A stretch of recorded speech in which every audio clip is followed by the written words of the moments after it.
All these air interdiction unit pilots, engineers, and mechanics work under Afghanistan's Ministry of Interior, and their primary responsibility is to stomp out illegal drugs in Afghanistan, a country that has some of the most treacherous and hazardous flying conditions in the world.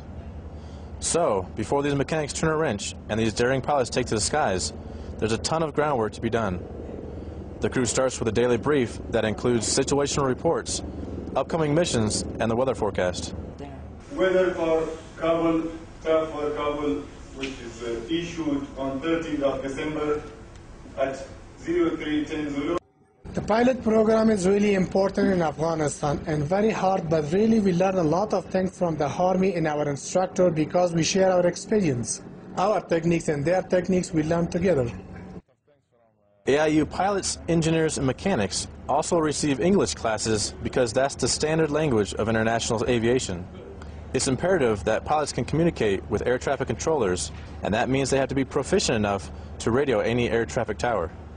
So the goal is to try to get all of these squadron up to the same level of English standard, whether they're on staff, whether they're mechanics, or whether they're air crew, just to raise their level of proficiency across the board. At the end of the day, on both the MOI and the MOD side of the house, the more proficient we can make our Afghan partners, and then the earlier that U.S. and coalition partners can head back home and concentrate on the next mission or missions at home.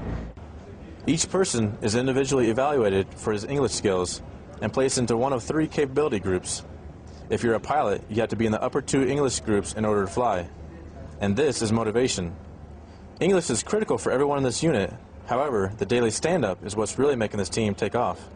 Really increase their professionalism, increase their sense of esprit de corps, and from my perspective, they're starting to act like a unit. They're taking a bunch of different benefits, the biggest of which is making them meld together as a unit as opposed to be a bunch of individuals just showing up for work. From NATO Training Mission Afghanistan, I'm Petty Officer Ryan Child.